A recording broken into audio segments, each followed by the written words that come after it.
The Philippines' outsourcing industry has been one of its two legs of strength. However, many analysts see the BPO industry's growth as slowing down in the near future. Well, to talk more about that, we have with us live in studio Benedict Hernandez, chairman of the Contact Center Association of the Philippines and the operations lead of Accenture in the Philippines. Good morning, Benedict. Good morning. Welcome to the show.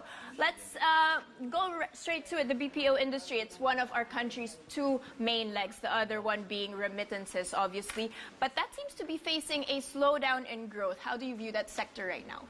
I think what we're seeing is that there's a lot of excitement in the future.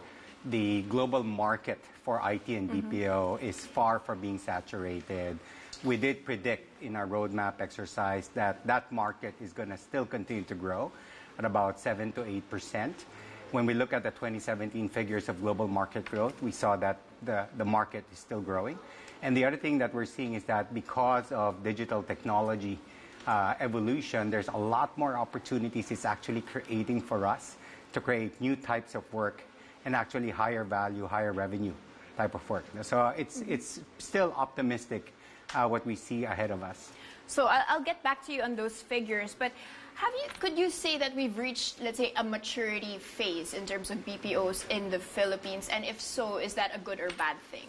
I think we're far from reaching the maturity phase. If you look at what is totally sourceable to countries like the Philippines and other countries in the IT and the business processes space, it's about $1 trillion global market opportunity.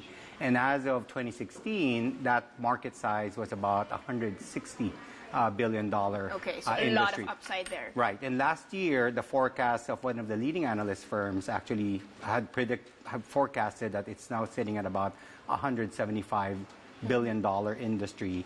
The forecast that everyone's looking at is by 2022, what started as a $160 billion industry is going to be a $250 billion industry. So there's still an upside, and even at $250 billion, you are far from saturating a $1 trillion market. Good. I'll try and get us to roll those graphics right there because we did see this Accelerate Roadmap 2022. Right. I remember that you did this in 2016. So in that time, you wanted to have by 2022 at least 500,000 jobs outside NCR, 1.8 million direct jobs from this industry, 7.6 million direct indirect jobs. And if I recall correctly, it was 8 to 9% growth, but now you've cut it to 7 to 8%. How is this roadmap looking now in 2018? Right. Well, 7 to 8% is really what the global growth is growing at. The Philippines has actually been growing faster than the global market. The 2017 numbers we're still actually doing a survey right now, so we're not yet ready to share. But we think that 2017 is another growth year for us. We think that 2018, there's a little bit more optimism in terms of even more growth happening in 2018 for us. I think what's interesting is that the impact of digital services, and you hear a lot about AI, automation, analytics, that's actually creating more job opportunities for our industry. And there's been a lot of thinking around, is it going to be a threat to the industry? On the contrary, what we've been seeing in the past couple of years, it's presenting new job and revenue opportunities and new sources for growth for our sector. So pretty exciting opportunities that we can actually work hard to actually take advantage of globally. Let's go a bit more deep into that. So as you mentioned, it's a big threat, automation, and we feel that at least the job security of people in call centers might be threatened by this. How big of a threat is it? And if you say that it can actually be an opportunity, how have you, at least in Accenture, tried to manage this? Right. The other thing about the industry is that there's tremendous amount of work that is not the contact center work. Contact center is about 700,000+ of the 1.3 million jobs that exist today. So almost 500,000 jobs are actually belonging to other types of work, whether it's IT, finance and accounting, healthcare, actual banking operations for many of our clients. So it's really, really a diverse portfolio. In Accenture, what has been happening is we've been a leading global proponent for automation and AI. We have the most number of automated processes leveraging tens and thousands of robots. and the most number of AI advisors that are actually running our business process services. And what we've seen over the last couple of years that we've been in overdrive in terms of AI automation is that we've been creating more jobs. But what's How really is more, that? well, it's really what's happening is that our market size is still growing. What happens is the work that people used to do that is transactional, rules-based, and repeatable, which is really the more boring part of the work, is being eliminated. But the people are actually starting to do new types of work. They're using more problem solving, more analytical skills.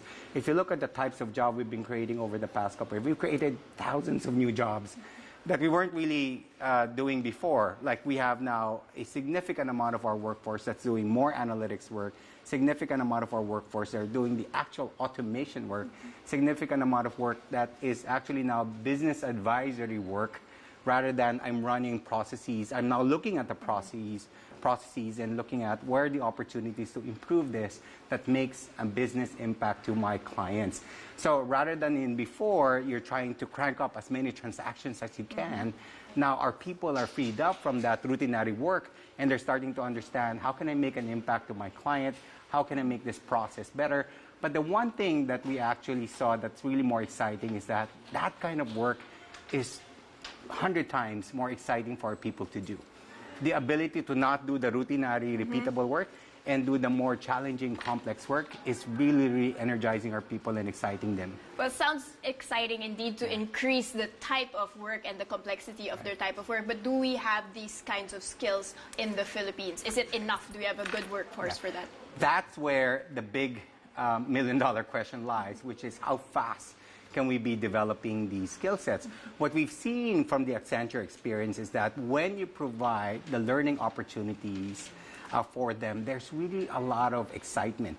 If you think about Accenture in the Philippines, we have over 45,000 people. Most of them have actually been enabled and have taken new types of skills training, or what we call rotate to the new or pivot to the new IT skills. So all of them are going through really systematic up-training and upskilling, given technology and digital is really disrupting the way the work is being performed. What we've seen is that the people that we have are actually excited to learn and embrace it. So when you think about the industry, AI, analytics, automation, digital is actually now creating for the Philippines an opportunity to take the workforce to the future. And if you think about the Filipino professional, our industry at scale is able to now prepare them for that future. And many companies are doing that. They're rapidly investing a lot of their money in terms of upskilling the workforce because they're looking at the opportunity. There is business opportunity, revenue expansion opportunities, so they're taking advantage of that. In the case of Accenture globally, any efficiency that we produce, any dollar efficiency we produce through automation and AI, 60% of that is being invested in retraining the people, right? So it's a people-based industry. Accenture is a people-based company. Our goal is to make sure that we have the best people ready for the future. So our goal is to be able to increase the capabilities of the people that we already have there, but still a very important and growing industry. Looking forward to 2022 and beyond that. Absolutely. Thank you very much, Benedict Hernandez, Chairman of the Contact Center Association of the Philippines and the Operations Lead of Accenture locally, for your insights today.